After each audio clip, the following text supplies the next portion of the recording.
First up, she is the representative from San Francisco, who's also the 52nd Speaker of the House. She's just finishing impeaching President Trump. Please welcome Nancy Pelosi.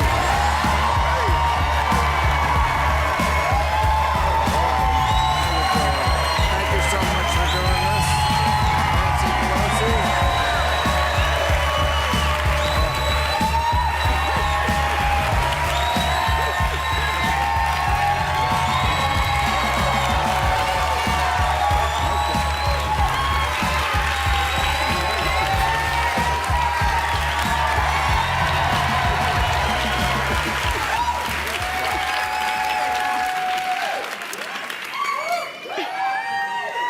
First of all, thank you so much for waiting till we got back on the air before you started the impeachment. That deserves a fist bump. Thank you. And also, before we forget about that applause, you know, it was only a year ago that you were fighting just to be the Speaker of the House. We could be having Speaker Seth Moulton right now. I never really was fighting. I thought the press made more of it, but let them have their fun. I knew what the outcome would be. You always had it in the bag? I knew what the outcome would be. Okay. Yes. All right. Well, so you did delay this for a month, and let me just review what happened in this month. December 20th, new emails revealed that 91 minutes after the perfect call, 91 minutes, the order went out to the Department of Defense to withhold the aid. Lev came forward a couple of days ago. We saw all that. He said Trump was personally involved. The Government Accountability Office, that's an official branch of this government, declared Trump broke the law when he withheld the aid to Ukraine. John Bolton announced he was willing to testify. This all happened during the delay that people were questioning you about. My question to you is, did you know all this was going to come about? Or was this just a good guess because, well, let's just say sometimes it's good to have a lot of experience? Well, first, let me congratulate you on your opening show now. Well, thank you very much. And I must say that your opening was, shall we say...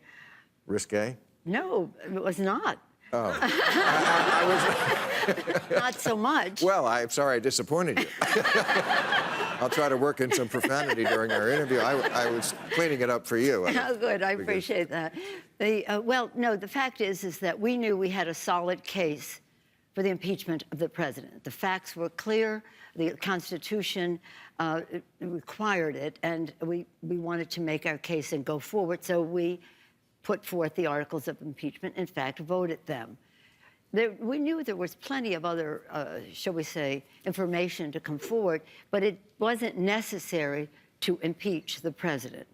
It would have been further incriminating, but not necessary. And I didn't want to in any way weaken a case that had the support of my caucus and was more clearly understood by the American people. You were rather reluctant to do it compared to a lot of Democrats. You waited till it was inevitable, where you couldn't turn away from a thing like this. Well, he gave us no choice. The president was self-impeaching almost every single day. He really was, unfortunately. There are some people who actually have said that he wanted to be impeached. Just for the record, being impeached is a bad thing, right? And you're impeached forever. Yeah. No matter what the Senate does, it can never be erased. Now, President Trump may be accidentally watching the show tonight. Because, you know, he's made me part of his act, because I always say he's not going to leave, even if he loses. Yeah. So, you know, he's woven that in because he's a comedian and he does his rallies.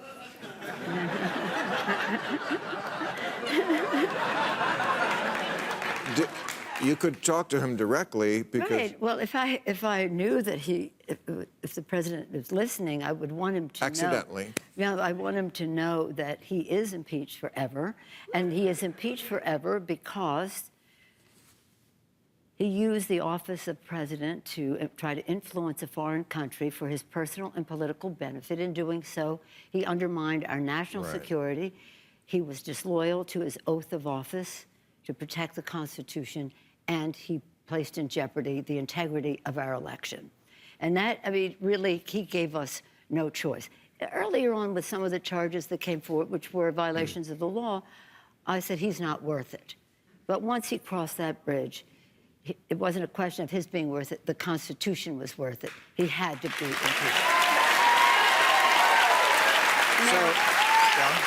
Just in terms of how you began about the timing, the value of that was, in the period of that time now, over 70% of the American people want to see witnesses and documentation to come forward. Okay. And that places a burden on those senators. They will either come down in favor of transparency and accountability to the Constitution, or we will hold them accountable. It comes down to really only 4 senators. I mean, from everything I've heard, maybe it's wrong, but there's really only 4 who are even considering it. And I feel like we have been down this road so many times with that small group of moderate Republicans. I'm sure you remember better than anyone else the Obamacare health fight, when we were waiting and waiting for, you know, Lisa Murkowski, was it, and Susan Collins, and then the Brett Kavanaugh vote, and Mitt Romney, and there's always like, maybe these moderate Republicans will come through, and always it's the Charlie Brown football, and they don't. That's right.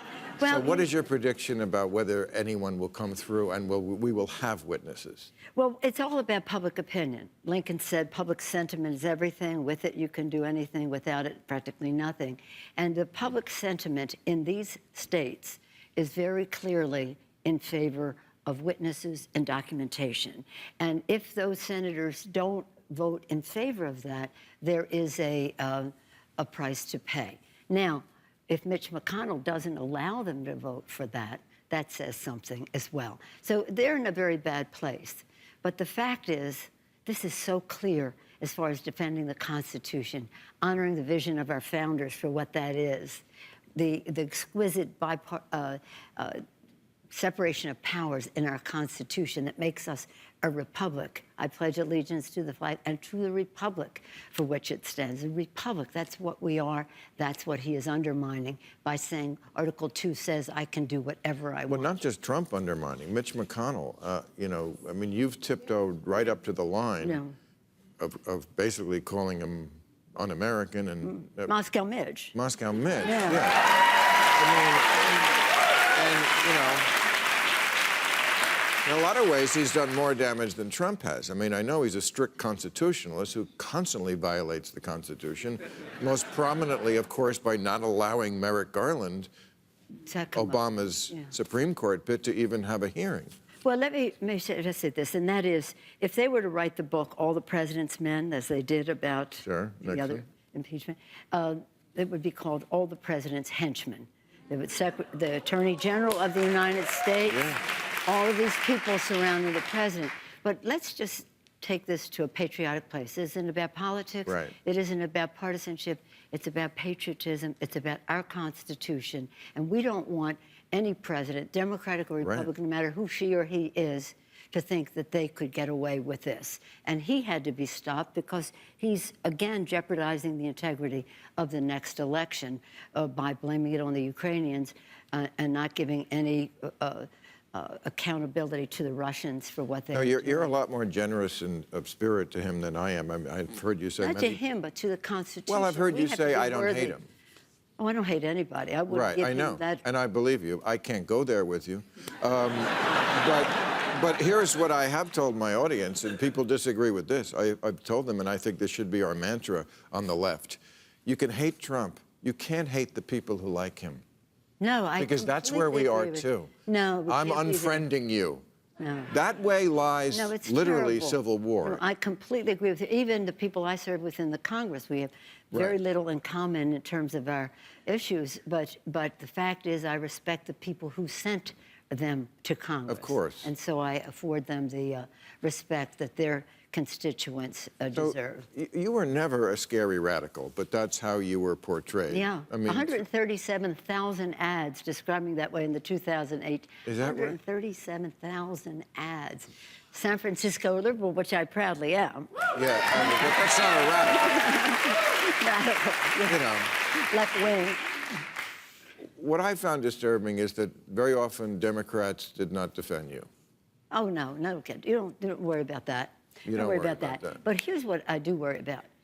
our country, in its greatness, can absorb one term of the present occupant of the White House.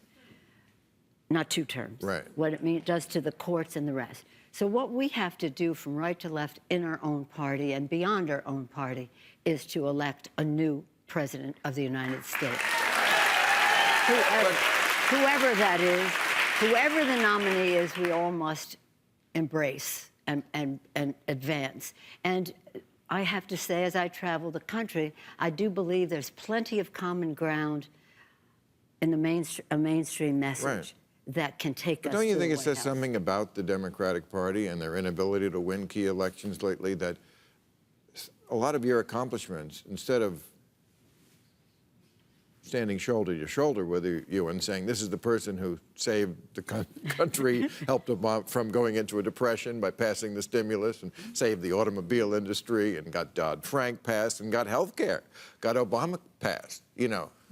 You're kind of our Iron Lady here on the left. You know, I feel like the Democratic Party is very often the victim of their own purity tests. Oh, don't worry about that. But I do, in terms of me, because I'm in the arena, you go in there, you go in, Right. and you have to be ready to take a punch, and you have to be ready to throw a punch for the children. For the children. So I don't worry about that. But what I love the children. But what I am concerned about for the children is the future of this country. And we have to have our common ground, a mainstream message. Now, in the recent election, we won. We showed in the House that we know how to win. Disciplined, focused, cold-blooded in terms of just winning. And Good to have your cold-blooded self There you on go. our side. Thank you. Nancy Pelosi, everybody.